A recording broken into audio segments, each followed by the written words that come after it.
Formula ఈ car race కేసులో నేడు విచారణకి హాజరవ్వాలని బీఆర్ఎస్ వర్కింగ్ ప్రెసిడెంట్ కేటీఆర్ కి ఏసీబీ అధికారులు నోటీసులు ఇచ్చారు. అయితే ఫార్ములా ఈ కార్ రేస్ కేసులో A1 గా ఉన్న కేటీఆర్ విచారణకి హాజరు అవుతారా లేదా అనే ఉత్కంఠ నెలకొంది. ఈ కేసు విషయంలో కేటీఆర్ హైకోర్టుని ఆశ్రయించగా ఏసీబీ విచారణకి సహకరించాలని ఆదేశాలిచ్చింది. అరెస్టు విషయంలో మాత్రం మినహాయింపు ఇచ్చింది న్యాయస్థానం.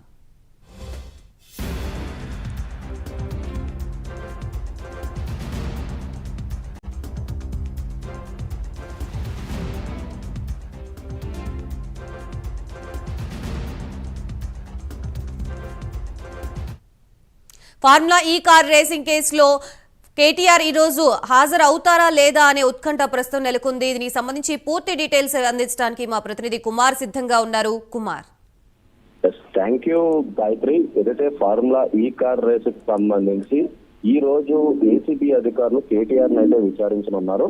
ముఖ్యంగా ఏదైతే ఫార్ములా ఈ కార్ రేస్ కి సంబంధించి నిధులు మళ్లింపులు జరిగాయంటూ కూడా ఆరోపణల నేపథ్యంలోని ఇటు ఏసీబీ అధికారులు ఎఫ్ఐఆర్ నమోదు చేశారు. ముఖ్యంగా ఈ ఎఫ్ఐఆర్ లో కూడా A1 KTR, A2 Arvind Kumar, A3 BLN Reddy పేర్లు అయితే చేశారు. ఈ నేపథ్యంలోనే ఏసీబీ అధికారులు మొట్టమొదటిసారిగా ఏదైతే కేటీఆర్ కి నోటీసులు అయితే జారీ చేశారు. ముఖ్యంగా ఈ నోటీసులకు సంబంధించి ఈ నిధుల మళ్లింపులకు సంబంధించి ఏసీబీ అధికారులు అయితే కేటీఆర్ అయితే క్వశ్చన్ చేయనున్నారు. ప్రస్తుతం కేటీఆర్ ఏదైతే ఓరియన్ విల్లాస్ దగ్గర ఉన్నారు, ప్రస్తుతం అక్కడ పోలీసులు కూడా భారీ బందోబస్తు ఏర్పాటు చేశారు. అలాగే మరొక పక్క ఏదైతే కేటీఆర్ విచారణ నేపథ్యంలోనే బీఆర్ఎస్ నేతలను కూడా ముందస్తు అరెస్టులు అయితే చేస్తున్నారు. సుమారు 100 మంది బీఆర్ఎస్ నేతలను అయితే ఇప్పటికే పోలీసులు ముందస్తులో అరెస్టులు చేస్తున్నారు. ఇటు బీఆర్ఎస్పీ నేత మేకల విద్యాసాగర్ ను కూడా ఇటు పోలీసులు అదుపులోకి అయితే తీసుకోవడం జరిగింది. ముఖ్యంగా ఓరియన్ విల్లాస్ దగ్గర కూడా భారీ బందోబస్తు ఏర్పాటు చేశారు. ఏదైతే ఫార్ములా ఈ కార్ రేస్ కి సంబంధించి గత సంవత్సరం జరిగిన ఈ కార్ రేస్ సక్సెస్ అవడంతో 2024లో కూడా ఫార్ములా ఈ కార్ రేస్ నిర్వహించాలంటూ కూడా ఇటు బీఆర్ఎస్ ప్రభుత్వం ఆశించిన నేపథ్యంలోని అటు విదేశీ సంస్థకి HMDA ద్వారా 55 కోట్ల నిధులు మళ్లింపు చేశారు. ముఖ్యంగా ఈ నిధులు కూడా ఏదైతే కరెన్సీ కన్వర్ట్ చేసి మళ్లించడంతో కూడా HMDA పై అధిక భారం పడింది.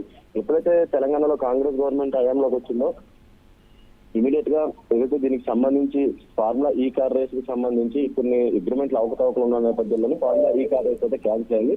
అప్పటికే HMDA నిధులు 55 కోట్లు విదేశీ సంస్థకి మళ్లించడంతో కూడా దానిపై విచారణ చేపట్టాలంటూ కూడా ఇటు మున్సిపల్ శాఖ అధికారులకు ఆదేశాలు జారీ చేసిన నేపథ్యంలో ఇటు మున్సిపల్ శాఖ అధికారులు ఏసీబీని ఆశ్రయించారు. ప్రస్తుతం ఏసీబీ అధికారులు కూడా ఏదైతే కేటీఆర్ తో పాటు అరవింద్ కుమార్, ఐఏఎస్ అరవింద్ కుమార్, అలాగే BLN రెడ్డిపై కూడా ఇప్పటికే కేసులు అయితే నమోదు చేశారు. అలాగే మరొక పక్క ఈడీ కూడా వీళ్ళపై కేసులు నమోదు చేసింది. ఈడీ కూడా ఇప్పటికే వీళ్ళ ముగ్గురు కూడా విచారణకు హాజరు కావాలంటే నోటీసులు ఇచ్చిన నేపథ్యంలో ఇటు BLN రెడ్డి, అరవింద్ కుమార్ కూడా టైం కావాలంటూ కూడా ఈడీ అధికారులకు మెయిల్స్ ద్వారా, లేఖల ద్వారా పంపించడం జరిగింది. అలాగే మరొక పక్క రేపు ఏదైతే ఈడీ అధికారుల ముందు కేటీఆర్ కూడా విచారణకు హాజరవ్వాలి. కానీ దానికి విచారణ హాజరు అవుతారా లేదన్నది అయితే ఇంకా స్పష్టం కాలేదు. కానీ ఈ రోజు మాత్రం ఏసీబీ అధికారులకు మాత్రం ఖచ్చితంగా విచారణకు హాజరవ్వాల్సి ఉంది. అలాగే మరొక పక్క ఎప్పుడైతే ఏసీబీ అధికారులు కేసు అయితే నమోదు చేశారో కేటీఆర్ హైకోర్టును ఆశ్రయించి ముందస్తు బెయిల్ కూడా తెచ్చుకోవడం జరిగింది. ఈ నేపథ్యంలోనే అంటే డిసెంబర్ 31 వరకు కూడా ముందస్తు బెయిల్ మంజూరులో ఉంది. అంటే కేటీఆర్ అప్పటి వరకు కూడా పోలీసులు అరెస్ట్ చేయడంతో కూడా హైకోర్టు ఆదేశాలు జారీ చేసింది.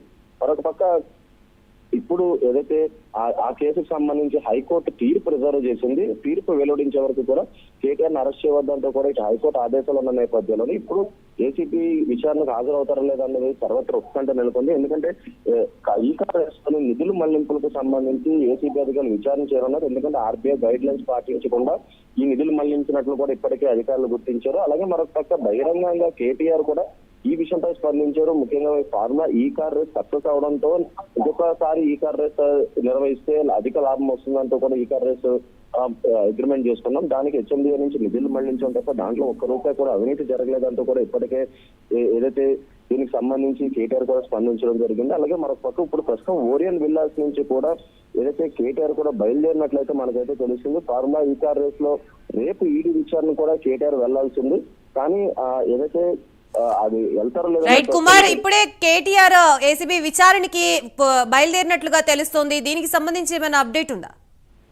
ఎస్ గాయత్రి, జస్ట్ ఇప్పుడే ఓరియన్ విల్లాస్ నుంచి కేటీఆర్ నేరుగా ఏసీబీ ఆఫీస్ కి అయితే బయలుదేరారు.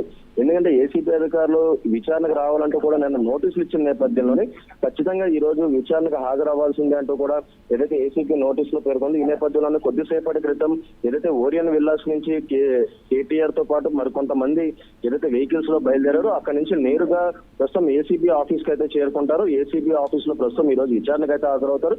అలాగే మరొక పక్క ఏసీబీ ఆఫీస్ దగ్గర కూడా భారీ బందోబస్తు ఏర్పాటు చేశారు. ఎందుకంటే ఇటు కేటీఆర్ విచారణకు సంబంధించి ఇటు బీఆర్ఎస్ నేతలు ఆందోళన చేసే నేపథ్యంలో ఇప్పటికే ముందస్తు అరెస్టులు కూడా చేస్తున్నారు. ఇటు కౌశిక్ రెడ్డిని కూడా అరెస్ట్ చేశారు. అలాగే మరొక కొంతమంది 100 మంది బీఆర్ఎస్ నేతలను కూడా ఇప్పటికే అరెస్ట్ చేయడం జరిగింది.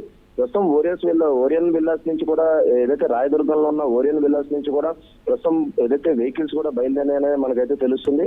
ఎందుకంటే ఈ విచారణ అనేది చాలా కీలకమైన విచారణ. ఎందుకంటే ఇప్పటికీ కాంగ్రెస్ గవర్నమెంట్ వచ్చిన తర్వాత మొట్టమొదటిసారి కేటీఆర్ అయితే విచారిస్తుంది. ఈ నిధుల మళ్లింపులకు సంబంధించి ఎటువంటి ఆన్సర్స్ ఇస్తారనేది అయితే మనం చూడాలి. ఎందుకంటే ఇప్పటికే ఏసీబీ అధికారులు కూడా కేటీఆర్ స్టేట్మెంట్ రికార్డ్ చేయడానికి కూడా ప్రస్తుతం సిద్ధమయ్యారని తెలుస్తుంది.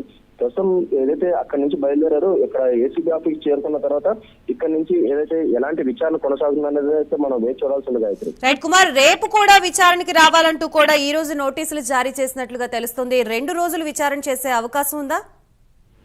ఎస్ గాయత్రి, వాస్తవంగా అయితే రేపు ఈడీ విచారణ కూడా ఉంది. అలాగే మరొక పక్క ఈ రోజు ఏసీబీ విచారణ ఉంది. రేపు ఈడీ విచారణకు సంబంధించి హాజరవుతారా లేదనేది అయితే తన లాయర్లు నిర్ణయిస్తారంటూ ఇప్పటికే ఏదైతే కేటీఆర్ స్పందించడం జరిగింది. వాస్తవంగా ఈ ఫార్ములా ఈ కార్ రేసుకు సంబంధించి ఈ నిధుల మళ్లింపులకు సంబంధించి ఈడీ కూడా మనీ లాండరింగ్ ఫేమా చట్టాలు ఉల్లంఘించారంటూ కూడా కేసులు నమోదు చేసిన నేపథ్యంలో రేపు ఈడీ విచారణ కూడా హాజరు కావాల్సింది.